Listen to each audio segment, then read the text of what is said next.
Hello class ninth. चलिए हम लोग फिर से food security of India chapter पढ़ते हैं और देखते हैं कि पीडीएस, कल हमने देखा था कि पीडीएस जो है पब्लिक डिस्ट्रीब्यूशन सिस्टम, उसमें सरकार कैसे काम करती है। तो कल हमने यहाँ तक देख लिया था कि तीन तरह के सरकार क्या करती है, पीडीएस में राशन कार्ड इशू करती है और उसकी कैटेगरी अलग अलग बनी हुई है। तो हमने कल देखा था कि तीन तरह के राशन कार्ड होते हैं। एक होता है जिसको अंत्योदय कार्ड कहा जाता है, for the poorest of the poor, जो सबसे गरीबों में गरीब होते हैं उनके लिए होता है। फिर होता है BPL card, for those below poverty line, जो लोग बिलो पॉवर्टी लाइन होते हैं। बीपीएल का मतलब आप समझ ही रहे हैं, बिलो पॉवर्टी लाइन। तो बिलो पॉवर्टी लाइन जो लोग होते हैं उनके लिए कार्ड इशू होता है। और तीसरा होता है APL card for all others. APL मतलब अबव पॉवर्टी लाइन। तो जो लोग अबव पॉवर्टी लाइन है, जैसे हम आप जैसे सारे लोग, हम चाहे तो राशन कार्ड बनवा सकते हैं और हमें अबव पॉवर्टी लाइन वाला कार्ड मिलेगा। अब देखते हैं कि इसके डिटेल में कि क्या फ़र्क होता है या क्या क्या बातें, जो राशन कार्ड अगर आप बना लेते हैं या सरकार जो पीडीएस चलाती है उसमें क्या क्या होता है, कब ये शुरू हुआ था। सबसे पहले हम ये देखेंगे। The introduction of rationing in India date backs to 1940s against the backdrop of Bengal famine. Bharat में जो रैशनिंग होती है या जो इससे नियमित रूप से मिलने वाली जो अनाज होता है वो 1940 में शुरू हुआ था। तो रैशनिंग जो है, बंगाल फेमीन जब भारत में हुआ था, बंगाल में जब अकाल पड़ा था, उस टाइम सरकार ने इसे शुरू किया था।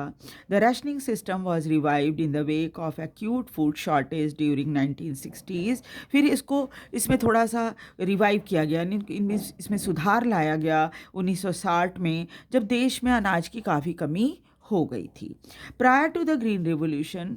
और ये अनाज की कमी जो है 60 के दशक में हुई थी और उस समय भारत में ग्रीन रिवॉल्यूशन या हरित क्रांति नहीं हुआ था।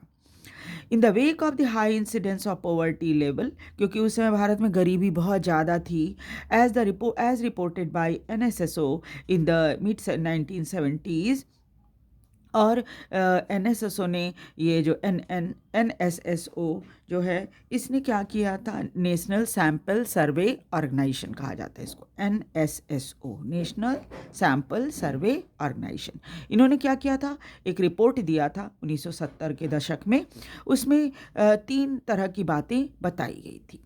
3 important food intervention programme were introduced. इस दौरान क्या किया गया, तीन तरह के प्रोग्राम बनाए गए। पब्लिक डिस्ट्रीब्यूशन सिस्टम, जिसको पीडीएस कहा जाता है, for food grain in existence either by this but strengthen thereafter. शुरू में तो सबके लिए रखा गया था, फिर बाद में उसको और मजबूत किया गया। इंटीग्रेटेड चाइल्ड डेवलपमेंट सर्विस, और दूसरी जो गरीब बच्चे हैं उनकी सेहत में सुधार के लिए एक इंटीग्रेटेड चाइल्ड डेवलपमेंट सर्विस शुरू किया गया था। ICDS कहा जाता है इसको, introduced in 1975 on an experimental basis. और 1975 में इसको एक एक्सपेरिमेंट के रूप में स्टार्ट किया गया था। द फूड फॉर वर्क, और उसके बाद फूड फॉर वर्क यानी काम के बदले अनाज या खाने के लिए मिले, है ना, इंट्रोड्यूस्ड इन 1977-78। इसको 1977-78 में स्टार्ट किया गया था। Over the year several new programme has been launched, और आने वाले कई वर्षों में कई नए नए प्रोग्राम भी लाए गए।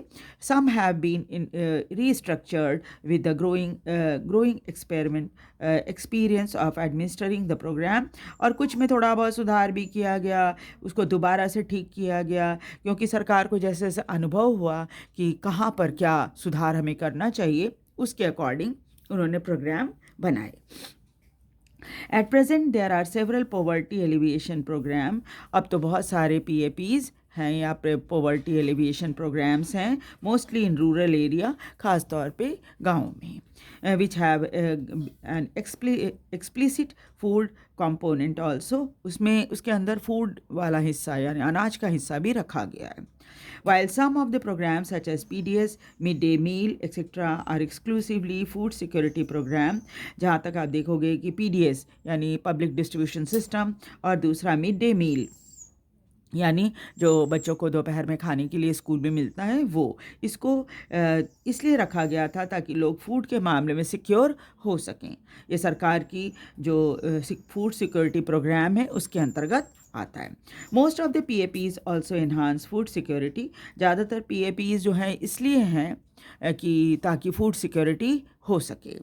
Employment programme greatly contribute to food security by increasing the income of the poor. और कई एम्प्लॉयमेंट प्रोग्राम भी ऐसे ही बनाया गया है ताकि लोगों की फूड सिक्योरिटी और मजबूत हो सके और उनकी इनकम भी बढ़ सके। अब हम देखेंगे नेशनल फूड सिक्योरिटी एक्ट 2013। जो नेशनल फूड सिक्योरिटी एक्ट यानी कानून बना 2013 में, वो क्या है? The act provide food and the nutritional security at affordable prices. ये जो एक्ट बना इसमें खाना और न्यूट्रिशनल सिक्योरिटी, मतलब खाना सिर्फ ऐसे ही खाना नहीं होता बल्कि हमें न्यूट्रिशन मिलना चाहिए हमारे शरीर को, है ना। तो इतना ऐसा मिले कि ताकि लोगों के पास, मतलब लोगों के पॉकेट में पैसा हो कि वो उसको अवेल कर सकें, यानी वो उनको मिल सके। Enable people to live a life with dignity, और लोग सम्मान से जी सकें। Under this act 75% of the rural population, इस एक्ट के तहत 75% गाँवों की आबादी, 50% अर्बन पॉपुलेशन, 50% शहरी आबादी have been categorise as eligible household for food security. और सरकार ने उनको कैटेगराइज किया है कि ये ऐसे घर हैं जिनको फूड सिक्योरिटी मिलना चाहिए। Current status of public distribution system. अब हम देखेंगे अभी हालात क्या है पब्लिक डिस्ट्रीब्यूशन सिस्टम की।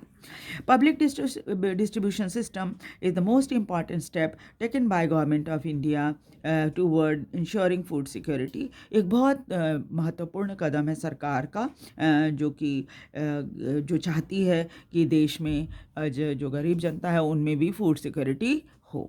In the beginning, the coverage of PDS was universal with no dimension between the poor and the non-poor.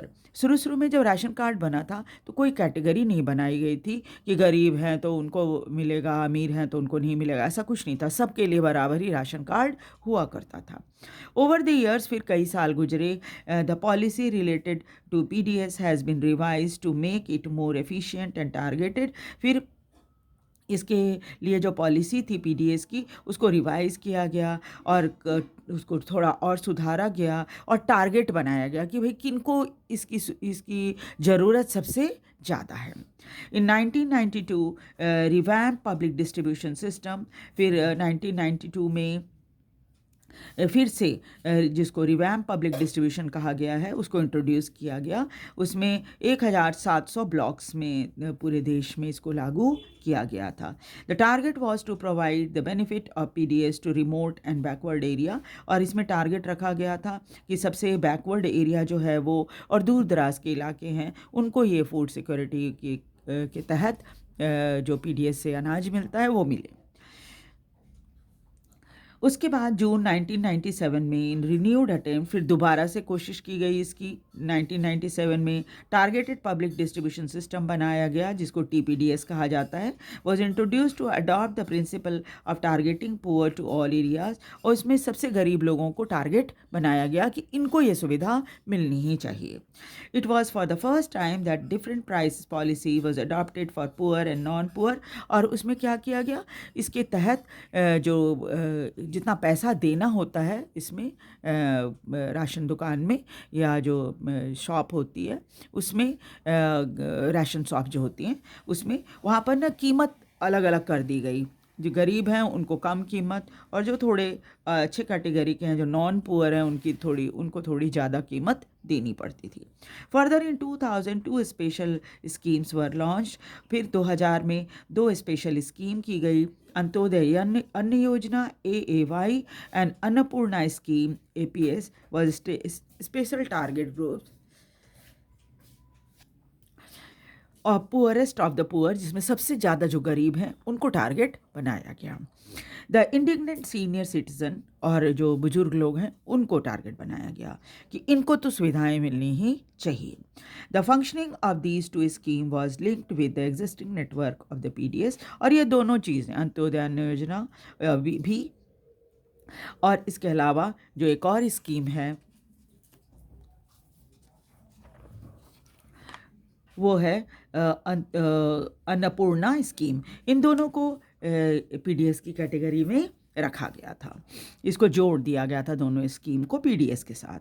Some important feature of PDS summarise in table 4.3, और 4.3 table में थोड़ा सा इसको समराइज करके दिखाया भी गया है। जैसे आप देख लीजिए कि क्या क्या चीज़ें हैं इसमें। ये टेबल है, इसमें कुछ फीचर्स PDS के बताए गए हैं कि PDS जो राशन शॉप्स होते हैं 1992 में का इशू प्राइस क्या हुआ करती थी, फिर और आगे बढ़ी 97 में क्या हो गया, फिर अभी नेशनल से फूड सिक्योरिटी में क्या क्या चीज़ें कितनी कीमत पर जनता को मिलती हैं, है ना, ये सब बताया गया है। The PDS has proved to be most effective instrument of government's policy over years in stabilizing prices. इसे PDS की मदद से सरकार को कीमत भी पर काबू करने में भी आसानी हो गई है, and making food available to consumer at affordable price, ताकि लोग जो है जो अफोर्ड कर सकें, ऐसी कीमत अनाज की रखी गई है कि सभी उसको खरीद सकें। It has been instrumental to averting wide spread hunger, इससे जो भूखमरी लोगों के बीच में थी उसको कम करने में बहुत सुविधा मिली है। Famine by supplying food for the surplus region of the country to the deficit area, और जहाँ अकाल की स्थिति कई जगहों पे हो जाती है उन जगहों पे जल्दी से अनाज PDS के माध्यम से पहुँचाया जाता है ताकि वहाँ पर भूखमरी जैसी स्थिति न हो। In addition, the prices have been under revision in favor of poor household in general, और इसके अलावा क्या है, इसकी जो प्राइस है उसका भी रिवीजन बार बार होता है और ध्यान रखा जाता है कि गरीबों इतनी कीमत रहे कि गरीब भी उसे खरीद सकें। The system including minimum support price, इसमें मिनिमम सपोर्ट प्राइस का पर भी नज़र रखती है सरकार। And procurement has been contributed to increase the food grain production, और सरकार जो है अनाज खरीदने में हमेशा ही तत्पर रहती है कि उसको अनाज हमेशा हर साल मिलता रहे ताकि ये PDS कार्यक्रम जो है वो आसानी से चले। Provide income security to farmer in certain region, और इससे एक फ़ायदा किसानों को भी हो जाता है कि उन्हें एक नियमित रूप से पता होता है उनको कि हमको इतना पैसा तो हम कमा ही लेंगे। However, the public distribution system has faced severe criticism on several grounds. लेकिन PDS सिस्टम की बहुत आलोचना भी होती है। Instances of hunger are prevalent despite overflowing granaries. गोदाम में बहुत अनाज होने के बावजूद भी कई बार भुखमरी के या लोगों के भूखे रहने की स्थिति के बारे में समाचार में पढ़ने को मिल जाता है। FCI godowns are overflowing with grain, हमारे फूड कॉरपोरेशन ऑफ इंडिया की जो गोडाउन है उसमें तो मतलब जितना उनकी कैपेसिटी नहीं उससे ज़्यादा उनके पास अनाज है। विद सम रॉटिंग अवे, इस अच्छी सुविधा नहीं होने के कारण अनाज को रखने के अनाज सड़ रहे हैं। सम बीइंग ईटन बाय रैट्स, चूहे खा जाते हैं। ग्राफ में ये दिखाया गया है कि किस तरह से फूड कॉरपोरेशन ऑफ इंडिया जो है प्रोक्योर करती है सभी अनाज को, गेहूं और चावल को। Shows the difference of food grain stock in central pool and its stocking norm, और ये जो है स्टॉकिंग नॉर्म्स और जो ये है वो फूड ग्रेन स्टॉक जो है सरकार की वो, और स्टॉकिंग नॉर्म कितना इकट्ठा कर रखा है सरकार ने अनाज आपके पास, उसके बारे में बताया गया है। अब चलिए देखते हैं अंत्योदय अन्न योजना ये क्या है।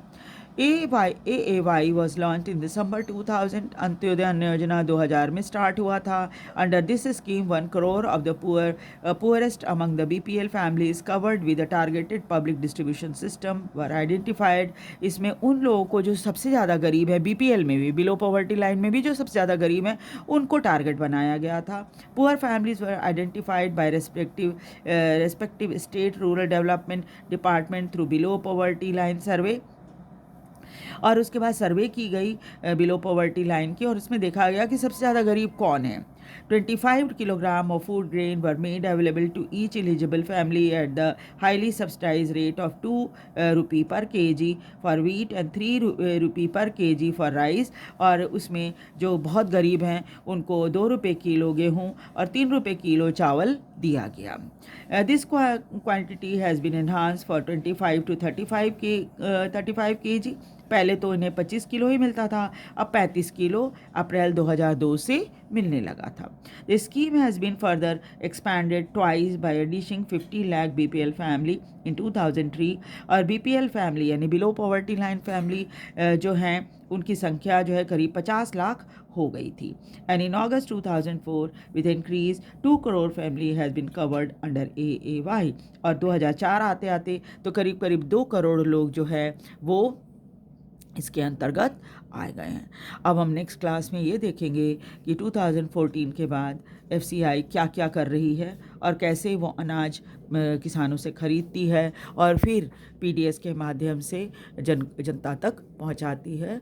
तो वीडियो को लाइक और सब्सक्राइब भी ज़रूर कर दीजिए और शेयर भी कीजिए ताकि सभी दूसरे बच्चे भी इसे पढ़ सकें, उससे कुछ जानकारी हासिल कर सकें। एक बार फिर से रिक्वेस्ट है, वीडियो को लाइक और सब्सक्राइब ज़रूर कर दीजिए। Thank you very much.